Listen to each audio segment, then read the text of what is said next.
So just for 2 minutes, most of us here had an experience of changing your country and culture into Australia, right?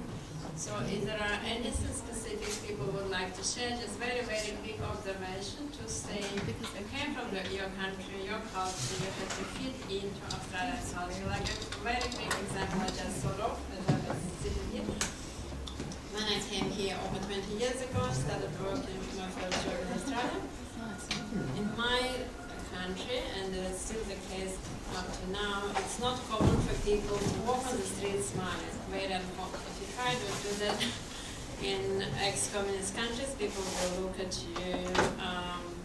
It's unusual, right? And even less in the office environment. You walk around the office smiling. That was not common, not accepted.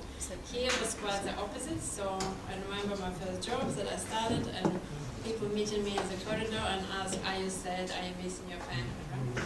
So this sort of thing. So is there anything people wanted to share, like the culture shock when people started their first job here? I'm sure most of the people here have a big list that they could share. Anyone brave enough to share any culture shocks? No one is brave enough. Okay. If that's the case, you're going to ask Kimmie. Where's Kimmie? Here she is. And before Kimmie started, I just wanted to say that Kimmie and Tony, come on, actually thought about those multicultural programs. So Tony was running a mentoring program for 3 years, and both him and Tony came up with this idea of multicultural events. And I think it's an absolutely fantastic idea. We've been running them for a couple of years, I think. I think it's 1 year, 2 years. 2 years? Yeah, 2 years. Yeah. I think the first time we ran it, we just had a handful of people, and then we ran a couple of workshops. And now it's kind of growing through, and I see the diversity of the group. Yeah, so it's evolving. Yeah. Every event is quite different. So I was talking to Kim before, I think. She watched the video of the previous event. So we had completely different speakers, different emphasis, different ideas. So let's just see how this one goes. So Vicky's presentation was fantastic. Now over to you, Kim. Thanks. Hi everyone, thanks for coming today. First of all, I want to thank Vicky for the interesting presentation. Thanks for that. It's really nice to see and refreshing to see people from such diverse backgrounds interact with cultures that are so different from theirs. I found certainly in my own experience coming from Singapore and then being exposed to Australian culture was a huge culture shock for me when I first arrived when I was 18. Thankfully, it's taken me, a good number of years to adjust, and now I find, cultural difference doesn't exist for me, but I can always imagine it must be really hard for people when they first arrive. And part of the reason why we initially started this project was because we wanted to develop a support network for people, so that at varying levels and stages of where their adaptation was, we could then support and pool that knowledge and share that knowledge. Great, so I just wanted to cover a couple of different things. I think the approach that my talk is going to have will be slightly different. I might throw in a little bit of an interactive component in it, so you guys look very comfortable. We're not going to be very comfortable for long. So it might actually get you guys to sit in groups of about 10 or 5, and actually perhaps discuss some of your cross-cultural experiences. And the reason why I wanted to do that is because I wanted you not to just sit and absorb and just put things in your brain and just forget about it, but also to think about how it applies to your own life and how you've experienced cross-cultural challenges in your own life. We'll just start off with just an overview. I'm just going to cover a couple of different things over there. I'm sure you can all read, so I'm just going to flick over to the next page. So differences, we're all different.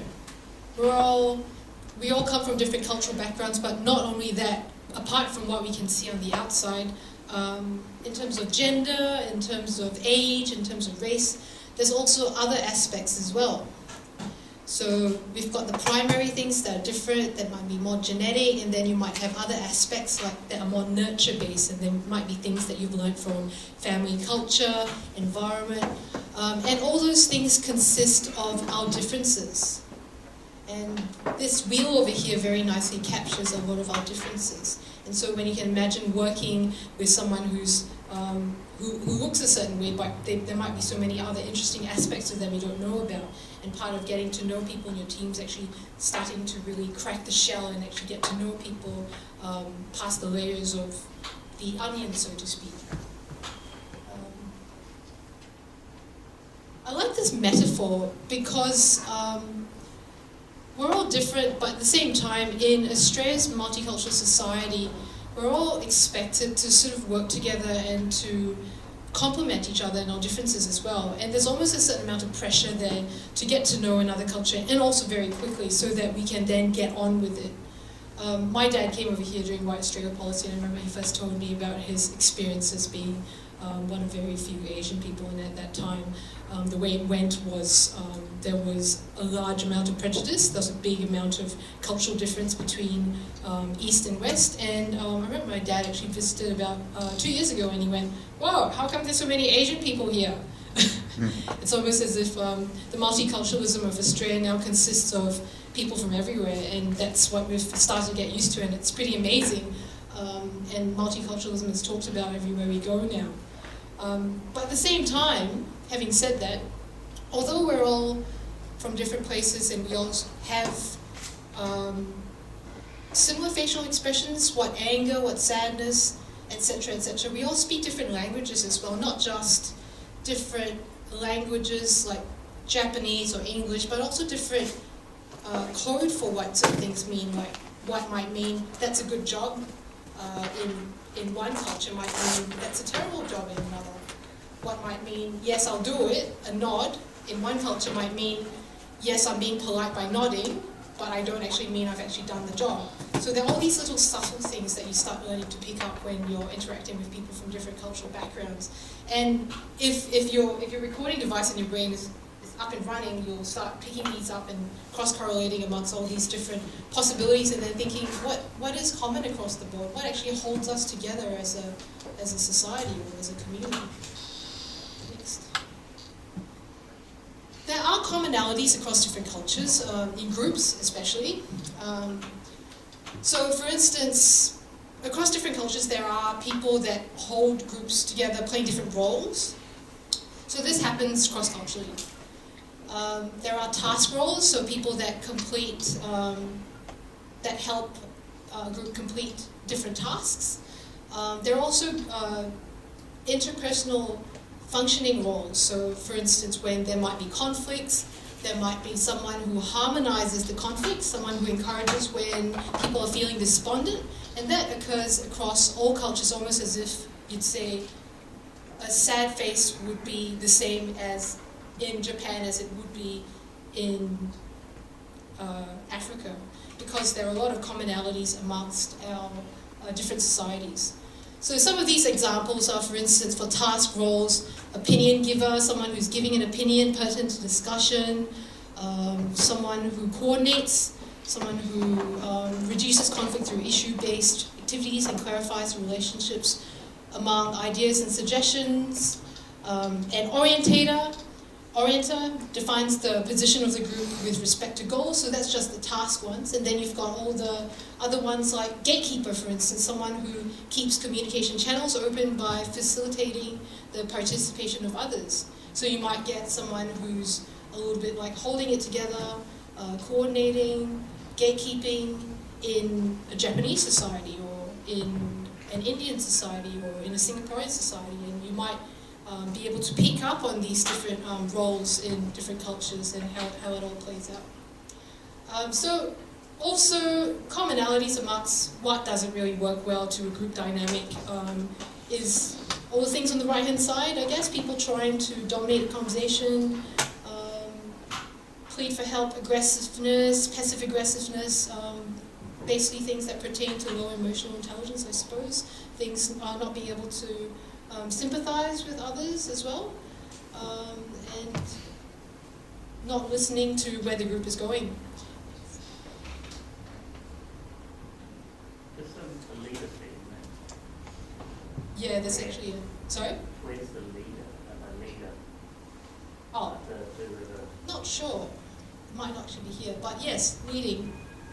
So that be a role for a leader in every group as well, I'd imagine. Would you like to elaborate on? I just didn't see it listed Yeah. there, or whether that, whether the leader roles in any of those categories or spread across. Yeah, these are just some examples that So a page. project This leader or page program actually. leader, Yeah. that person's- Yeah, sort that in. That would probably be like task roles. So it's not in this particular page, but I would certainly include that in your little knowledge bank of roles as well. Okay, so I wanted to talk about diversity, but I notice everyone's actually getting really comfortable. So I was hoping everyone would actually just get up a little bit and just do a little bit of a stretch. Can everyone just do that for me? Just don't want everyone falling asleep on me. Okay, can everyone just stretch up the top, to the left, to the right. Say hello to the person next to you. Find out the name. Shake hands with at least 2 other people.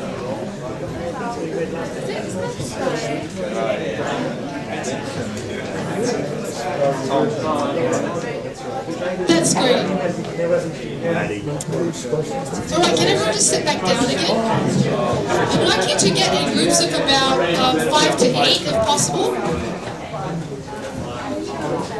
And I'd like you to talk about some of the cross-cultural experiences that you've had in your life. It might be in Australia, it might be where you originally may have come from, or it might be where you've travelled to, and some of the cultural challenges that you've come across. Can I get you guys to find groups of 5 to 8? Form groups of 5 to 8.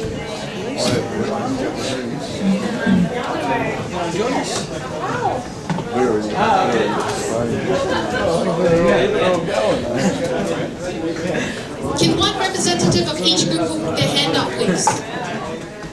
Can one representative of each group put their hands up, please? One representative of each group put their hands up, please. Okay.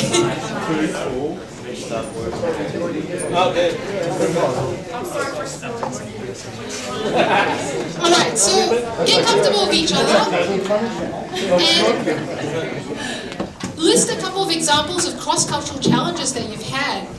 Perhaps in the last five years, would that be sufficient? Or do you want to go back a bit further?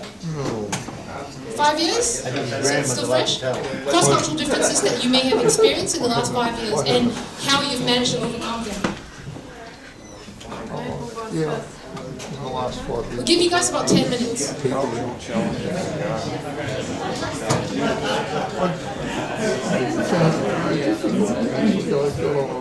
guys in Singapore, some of them were Chinese immigrants.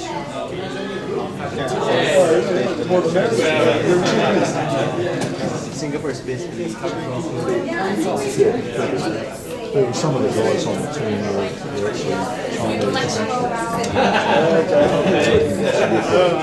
And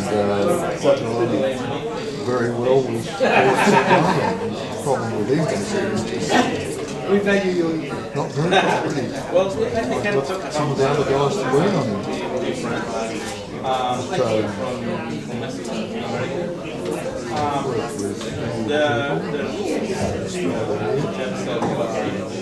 organization definition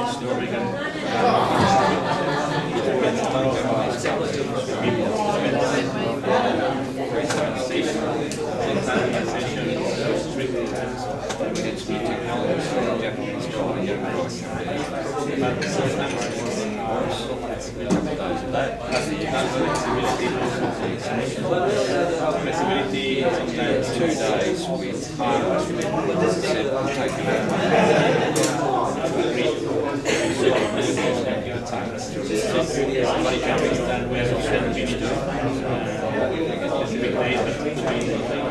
And in about 5 minutes, if you guys could have one representative actually discuss what you've talked about. Thank you.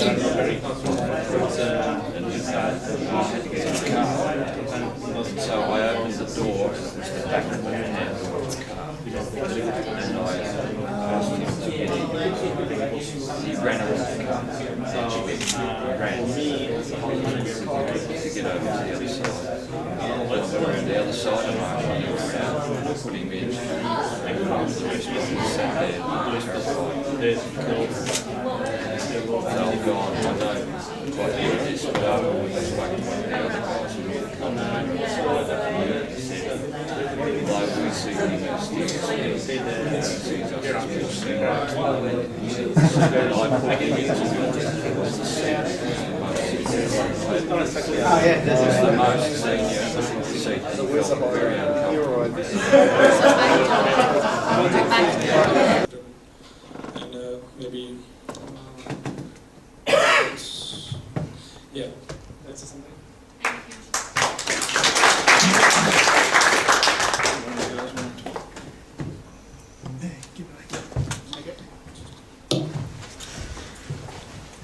Okay, the group down the back here, we had basically 4 scenarios that we spoke about.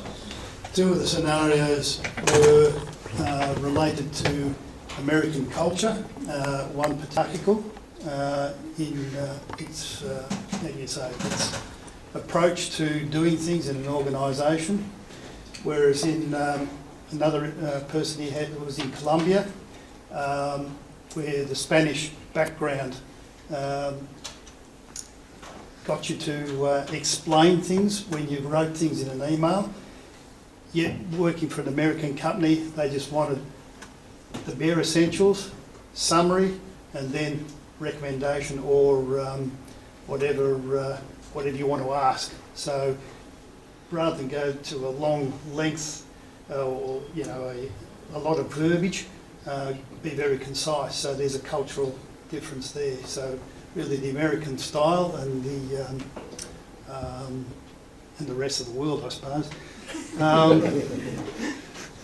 Now, another instance here we discussed about private enterprise and public enterprise, and what came out of that was in the public utilities or public organisations, there doesn't seem to be a sense of urgency in anything that's done.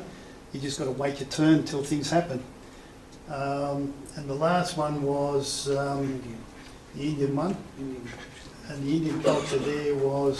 Need to emphasise milestones, dates and times. Yeah. So when you setting milestones, particularly urgent milestones, you've basically got to justify why you're doing it and help people. Well, what I got out of it was you have to bring people along with you to so people get on board with those milestones and those commitments. Is that correct? Something like, so you have to emphasize a bit more, like with supporting evidences.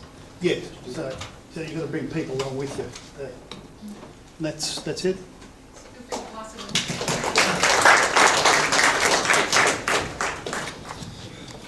Good night, everyone. Our group was very good. Actually, we have people from Brazil, Russia, South Korea, India, myself from Venezuela. So we could express our point of view. I think the most important thing was that everyone had troubles to get in the new society or in the new country where we all arrived. There were different kind of problems between, I would say, how to get in, maybe the way how the people was with the food, with the way how the team or the teams were built. In one way or the other, we all agree that we are here. We are part of this circle, as we came from the previous speech, and we have to get here and move yourself and try to be the way how we work here, or how the people work here. Everyone was happy, to express their experience, and it was really good.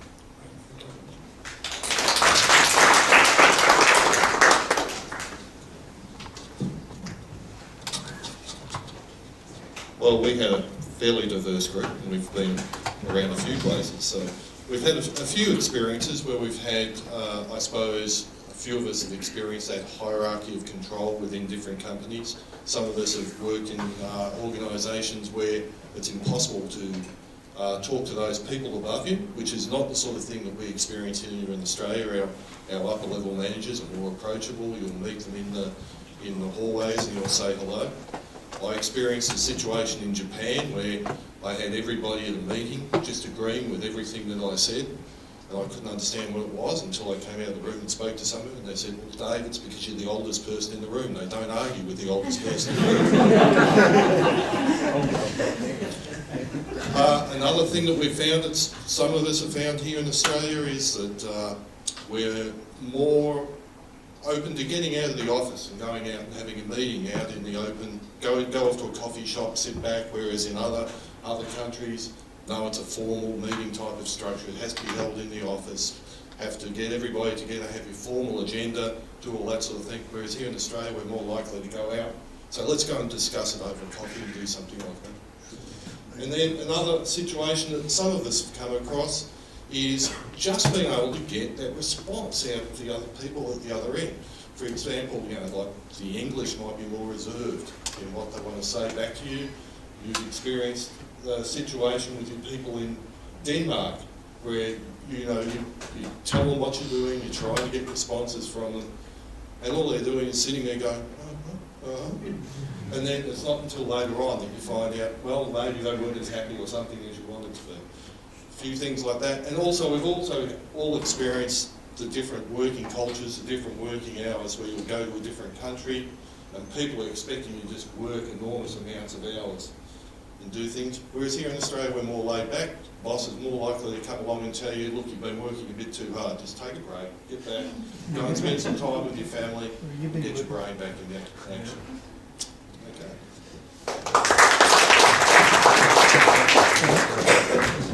Where have you been working? Been taking the notes. So I think we're last, aren't we? Is that you guys part of this big group?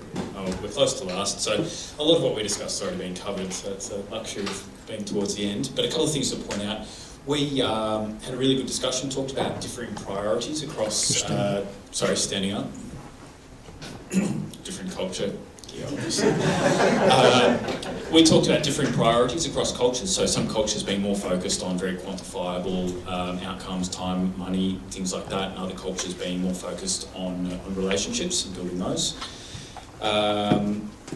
We talked about differing levels of trust and respect across some cultures. I think one Clyde pointed out, which was quite interesting, was that was it Indonesia, Clyde? Right, the Indonesians, having previously had a large amount of influence from the Netherlands, may place more trust in the opinions of foreigners. So I thought that was quite an interesting point. I'd never really considered that before.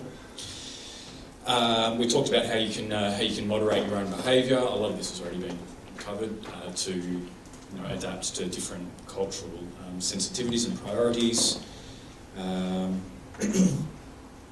We talked about some cultures being unwilling to say they don't know, and I think that's tied quite closely with some of the other discussion we've already had about people being unwilling to say no in certain circumstances.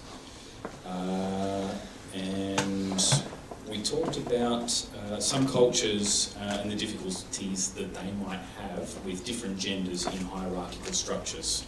So I think that pretty much sums up our discussions. So very positive and very beneficial, I think.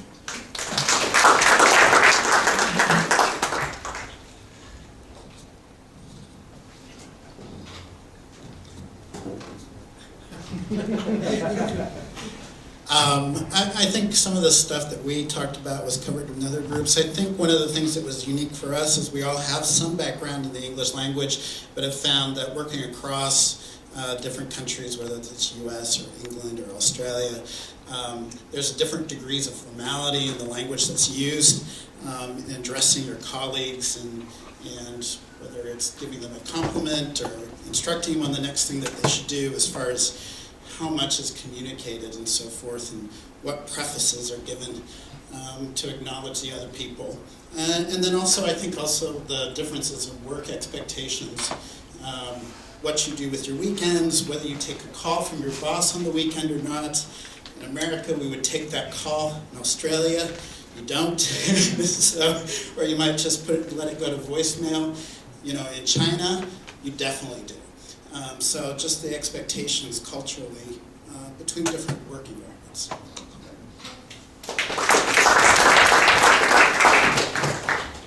Thanks, everyone. I think by the fact that everyone is actually actively thinking about how these topics actually apply to their own lives and drawing on your own experience actually makes you engage in it more and helps you think about things in perspective and pull that knowledge together. And that's what we're hoping these multicultural groups will continue to grow, and that just the increasing diversity of people that we have here now just shows that, you know, we're all wanting to learn from each other, and that's really fantastic. It's good to hear. Right. Okay, so we talked about different types of cultures and different types of behavior. This is an example of, I don't know how to pronounce that first name. Does anyone know how to pronounce that? Hofstede. Okay. Hofstede's cultural dimensions theory. So I liked his theory, and the reason why I brought it up was because it makes me sort of think about things. So you talked about, you know, power distance, for instance. Bosses, they want you to respect them. They want you to call them by their, maybe Mr. So-and-so.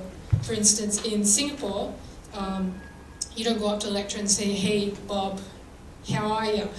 You do not do that. Whereas over in Australia, it's perfectly acceptable to call someone by your first name if the person's a lecturer, for instance. So power distance, I think some of you might have already talked about that. And also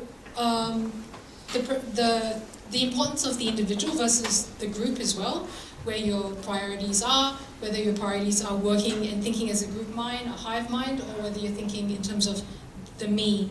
And that differs from culture to culture, and that differs from team to team, and that differs from companies to companies as well, so you have to be aware of that. They often say that individualistic cultures are more creative, and the reason why it's because individualistic cultures tend to tolerate people coming up with more ingenious ideas, whereas, like, for instance, if you come from a more collective culture, let's say like an Asian culture, where it is preferred to actually keep your ideas to yourself, not to really stand out too much in terms of differing ideas, unless the immediate culture, let's say for instance, an Asian digital arts agency might be completely different. There you go, like a culture within a culture. And also uncertainty avoidance, avoiding uncertainty. Some cultures tend to avoid uncertainty more than others. Masculinity and femininity. So masculinity is more assertive traits, getting things done. Femininity, perhaps more focusing on more cooperative sort of behavior. Again, not to be stereotypical, they're just names. It's not necessarily linked to gender, it's just named in relation to the culture of an organization. A culture of an organization might have more what they call feminine traits, which might not mean they have more women, but might mean they promote more social, pro-social, cooperative sort of behavior. And short-term orientation, do you have knee-jerk reactions to things, or do you think in terms of long-term? Do you think in terms of we want to achieve goals and proactively plan for the next couple of years? So these are all different dimensions, and depending on what sort of culture you want to create within your organization or what sort of culture already exists, these are things to be mindful of. Okay, earlier on we talked about in-group and out-group. So the great thing about the multiculturalism that exists within Australia is that it's about the we. But the we consists of many different entities in itself. We're all different, we're all from different countries, different cultures. So like that salad analogy I used earlier on. But certain things actually promote, or the opposite of promote, cooperative behavior. And for instance, some people might have confirmation biases, and these are all psychological terms, by the way, so you don't need to go memorizing them or anything, but it's good to have at the back of your head when certain things happen and the way people interpret information about people of different nationalities, for instance. So there might be illusory correlations, which might be seeing correlations between certain things that belong to attributes that certain cultural groups might have, which may not exist, but it's because you perceive it as such. Confirmation biases, you might think something about a group and you might then confirm that by finding evidence to confirm what you already think. So preconceived idea or prejudices, things like that. And similarity attractions about, like, for instance, if your boss comes from a private school and he loves playing golf, and let's say an employee comes along and he's also from the same private school, you tend to attract and like people that are similar to you more. So hence, people are never completely in the opposite of, well, they're never completely impartial, they're always prone to being biased, because we tend to like certain people for some unconscious reason more than others, and so, part of being a manager is learning to be impartial, and learning to be impartial means understanding some of these biases that occur. Fundamental attribution error is really interesting also. You look at things from a perspective of when something goes wrong, is it that person's fault, or is it the environment that causes it? So is it the situation, or is it the person that caused the issue? So fundamental attribution error is when you tend to put the blame on the person rather than the environment. How to develop trust and develop empathy. There's actually another slide I just wanted to go back to, actually. Just back a couple of slides for me. Just the next one. Yep, stop. Okay, so the fact that diversity is good also means that it can be bad. And we talked about all those biases like illusory correlation and confirmation bias and things like that. Things can potentially go wrong when that diversity is concerned. Things could go right. People pull differences, learn from each other, but potentially there's also conflict that can occur, and people that tend to stick to their own, the people most similar to them, which then results in the whole group breaking apart. And in instances where there might be a dominant culture and then a person who's from another culture in that dominant culture, then how the group actually treats that individual, those are also things of concern that would come up if you were managing a project.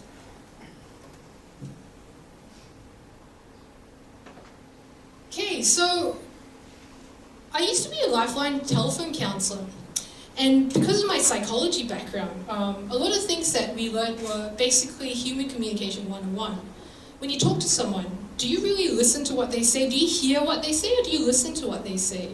Does anyone know what the difference between hearing and listening is? Do most people sort of know? Yeah, cool.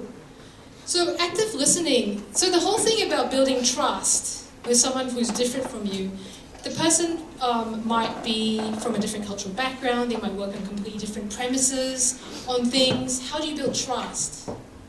So developing trust is singularly the most important thing when you're getting a whole team to work together. Because without trust, you don't have the gel that holds the group, the cohesion that holds the group together. And that develops teamwork and cooperation, results in productivity, and that comes back to a sense of authenticity and trust between team members. So it's already been statistically found that trust and cooperation and teamwork results in better productivity even. So basic human skills that you might not even think about, the underlying things about why we're human, how we relate to each other, that's all important stuff. For instance, when someone says something, making sure that you get exactly what they're saying, restating, paraphrasing, summarizing. Simple trick is someone says something, you don't really understand it, just ask again or just summarize it. What someone says, and Vicky was talking about this earlier on, about the non-verbal, if the person's face is like flat and serious and you can't read his facial expressions, what do? You have to read his verbal. So there's that, or there's verbal or non-verbal. You've got the choice of both. There's tonality as well, body language. You've got a range of things that you can work from, and that's how you basically build the complete picture within your mind of reading a human being. And acknowledge feelings even when you disagree. Again, this might be different according to different cultures, because in certain cultures it might be authoritarian. You might have to just suck it up, for instance, so it really depends. Obviously, you've got to use your discretion, knowing how to interact within the certain environment that you might be in. And evaluating feedback, so actually getting feedback from the person once you've stated something, and then listening and then getting feedback if that's correct or not. And once you've taken the appropriate action and you've understood it, you're more likely to actually do the right thing. So putting all these checks and balances in place, and learning to really listen properly to what people are saying. So subtext stuff as well as what they actually say verbally. So, does anyone have issues with their mobile phone reception sometimes? Yep. Is it not the most frustrating thing ever in the history of time? When you're on the phone and all of a sudden it cuts out, that's exactly the same as human communication. You've got someone trying to transmit a message, you've got someone receiving it, and you've got all these layers in between, and that might be culture, age, personality, communication style, religion, it might be anything. So how do you actually get that message from A to B? You've got a noise source, and that, as I said, might be all your differences, including cultural, of course. So it's just being mindful. Next. So small group interactions, great. When you break into small groups, you get to actually know people, building trust, quality time interacting, talking about things related to the tasks that you're actually supposed to perform, openly discussing communication differences. Sometimes, I'll give an example. We had a health competition at work, and there was a lady who was from an Indian background who was new in the country, and she didn't communicate to the rest of the team that she was having troubles keeping up with her vegetable intake because of the health competition, because she only knew how to, she didn't know how to make smoothies yet, and in the cultural background where she came from, curries were the way she ate vegetables, and so by actually getting high marks in vegetables, she was eating twice as much curry. So she wasn't comfortable with expressing that, and so people that were members of management had to learn to listen, because that was an integral part of building the team. If one person doesn't participate because of cultural differences and they don't have the trust to be able to express that, then the competition that was supposed about bringing the group together kind of falls apart, because there's one person that then becomes ostracized.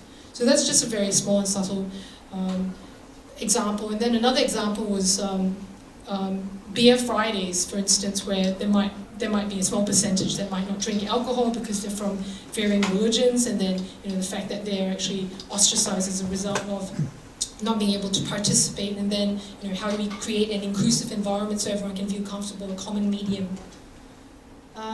So all these things, reflective talk, backstage communication, human laughter, all part of bonding, being able to be open about where we're all from and how we share things, and that all builds trust. And trust is one of the most integral part, as I mentioned earlier on, for building good teamwork. Cool. Just before we do that, we actually have something to make you sort of think about how diversity awareness is accepted or not accepted in the companies that you're currently working in. So before we get to the discussion part of the talk, I'd just like everyone to just go up to Ting and fill in these questionnaires and just score it up for me if you don't mind.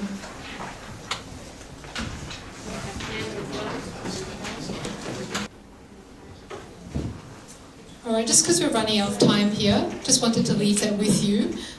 Once you score it up, you'll be able to tell the differences, like whether you've got a successfully integrated diversity awareness aware team, or whether you've got a team that's making progress and has ingredients for better success, room for improvement, or if you need some work, your team needs some work, you're running into problems, things like that.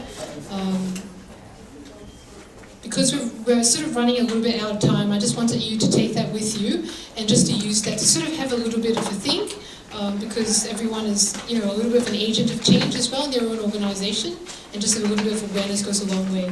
I'm just going to pass this on to Anna, just to close for the evening. Thank you very much, and I think this workshop idea was really, really good. So well done,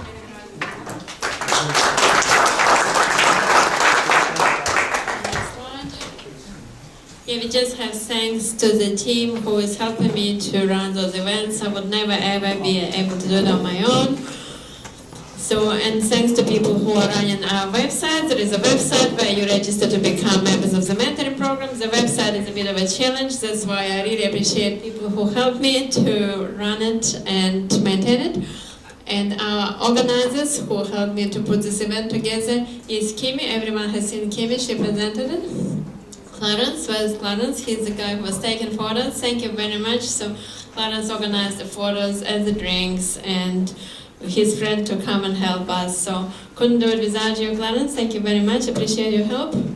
Ting has organized the food today, and she organized registration, and again she became a key team member of our team. So thank you very much. Graham is taking videos for years on, so thank you so much for your hard work. Appreciate it, Graham.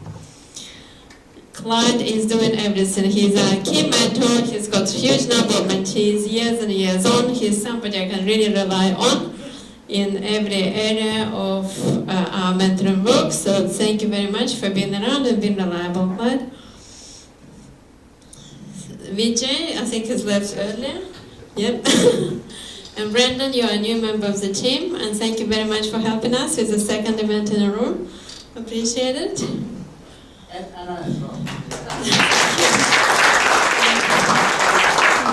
And thank you all for coming over tonight. I hope it wasn't disappointing. I hope you got what you expected out of the event. I hope you're going to come again, and it was fantastic to have you joining us. The fun. Thank you very much. Thanks again.